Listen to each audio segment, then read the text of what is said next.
美国嘅演员凯文·史贝西，因为牵涉新闻犯罪，7月2日，法庭是做出判决，判伊无罪。伊听到这个判决了后，是当场哭出来。另外，美国总统拜登的后生亨特，进前是因为偷走税，也有非法的请，伊是和检察官达成部分认罪协议，也毋过即马法官是拒绝接受这份协议。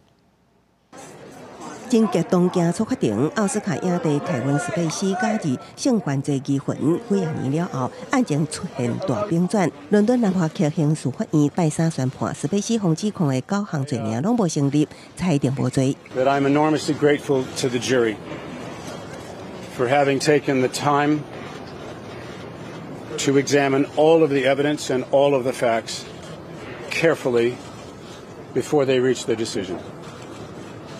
And I am humbled by the outcome today.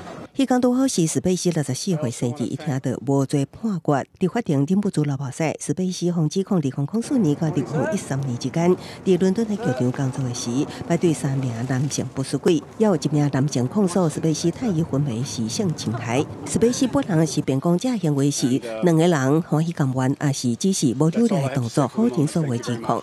史贝西捌因为伫7月进步点甲美国新玫瑰奖中的精彩演出，得到奥斯卡男配角甲男主角奖。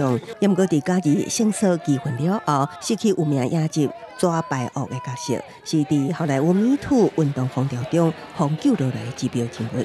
虽然伊伫顶个月表示，只要洗清枉亏，就会当重返影剧界，也毋过有公关专家指出，史贝西形象已经算长，想要随伊伫好莱坞重新徛一位，并不简单。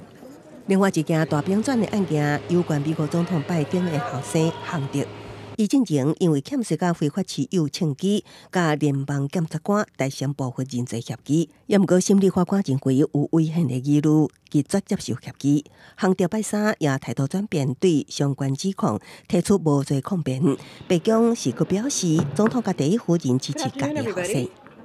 The president, the first lady, they love their son and they support him as he continues to rebuild his life. I'm very proud of my son. 法官表明，爱阁用几礼拜重新审视亨特的案，一定也阁加做民主共和两党政治的焦点。共和党早就已经定调亨特的几项案件，我怀疑拜登总统本人也涉入其中，准备伫众议院启动单独调查。公司新闻，徐婉玲评论。